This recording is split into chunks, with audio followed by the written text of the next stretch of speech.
Mokshitha pi big ಬಾಸ್ನ ಎಲ್ಲ ಸ್ಪರ್ಧಿಗಳಲ್ಲಿ ಟ್ರೋಫಿಗೆ ಹತ್ತಿರವಾಗಿದ್ದ ಏಕೈಕ ಮಹಿಳಾ ಸ್ಪರ್ಧಿಯಾಗಿದ್ದಾರೆ. ಅವರು ಬಿಗ್ ಬಾಸ್ ಮನೆಯಿಂದ ಹೊರಬಂದ ತಕ್ಷಣ ಒಂದು ದೊಡ್ಡ ನಿರ್ಧಾರವನ್ನು ತೆಗೆದುಕೊಂಡಿದ್ದಾರೆ. ಅಲ್ಲದೆ ಮಕ್ಕಳ ಕಳ್ಳಿ ಆರೋಪಕ್ಕೆ ತಿರುಗೇಟು ಕೂಡ ಕೊಟ್ಟಿದ್ದಾರೆ. ಹಾಗಾದರೆ ಮೋಕ್ಷಿತಾ ಪೈ ಹೇಳಿದ್ದೇನು?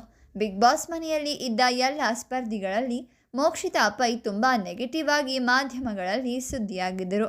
ಇದು ಮೋಕ್ಷಿತಾ ಅವರ ಕುಟುಂಬಕ್ಕೂ ಕೂಡ ತುಂಬ ಬೇಸರವನ್ನು ಉಂಟು ಮಾಡಿತ್ತು. ಎಲ್ಲರಿಗೂ ಗೊತ್ತಿರುವಂತೆ ಕಳೆದ ವಾರ ಎಲಿಮಿನೇಟ್ ಆಗಿದ್ದ ಧನರಾಜ್ ಅವರು ತಮಗೆ ಬಂದಿದ್ದ ಎಲ್ಲ ಹಣವನ್ನು ಕೂಡ ಪುತ್ತೂರಿನ ಆಶ್ರಮವೊಂದಕ್ಕೆ ದಾನ ಮಾಡಿದ್ದರು. ಇದೀಗ ಮೋಕ್ಷಿತಾ ಪೈ ಕೂಡ ಧನರಾಜ್ ಅವರಂತೆ ಬಿಗ್ ಬಾಸ್ ಮನೆಯಿಂದ ಬಂದ ಹಣದಲ್ಲಿ ಸ್ವಲ್ಪ ಹಣವನ್ನು ತಮ್ಮನ ಹೆಸರಿನಲ್ಲಿ ಅಂಗವಿಕಲರ ಆಶ್ರಮಕ್ಕೆ ದಾನ ಮಾಡಿದ್ದಾರೆ.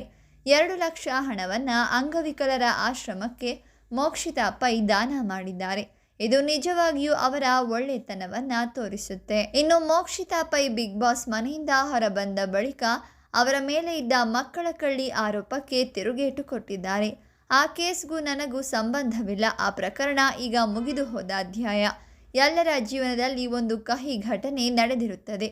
ಎಲ್ಲರ ಜೀವನದಲ್ಲೂ ತಾವು ಮಾಡದ ತಪ್ಪಿಗೆ ಶಿಕ್ಷೆ ಅನುಭವಿಸಿರ್ತಾರೆ.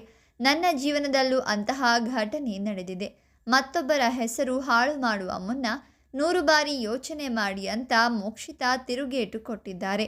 ಇನ್ನು ಬಿಗ್ ಬಾಸ್ ಮನೆಯಿಂದ ಹೊರಬಂದ ಬಳಿಕ ಎಲ್ಲರೂ ಪಾರ್ಟಿ ಮಾಡಿದರೆ ಮೋಕ್ಷಿತಾ ಸಿಂಪಲ್ ಆಗಿ ಒಂದು ಕೇಕ್ ಕಟ್ ಮಾಡಿ ಕುಟುಂಬಸ್ಥರೊಂದಿಗೆ ಕಾಲ ಕಳೆದಿದ್ದಾರೆ. ಅಲ್ಲದೆ ಆಶ್ರಮಕ್ಕೆ ತೆರಳಿ ತನ್ನ ತಮ್ಮನ ಹೆಸರಿನಲ್ಲಿ 2 ಲಕ್ಷ ರೂಪಾಯಿ ದಾನ ಮಾಡಿದ್ದಾರೆ. ಇದರ ಬಗ್ಗೆ ನಿಮ್ಮ ಅಭಿಪ್ರಾಯಗಳನ್ನು ಕಾಮೆಂಟ್ ಮಾಡಿ. ಹಾಗೆ ಈ ವಿಡಿಯೋವನ್ನು ಲೈಕ್ ಮಾಡಿ, ಶೇರ್ ಮಾಡಿ, ನಮ್ಮ ಚಾನಲನ್ನು ಸಬ್ಸ್ಕ್ರೈಬ್ ಮಾಡಿ.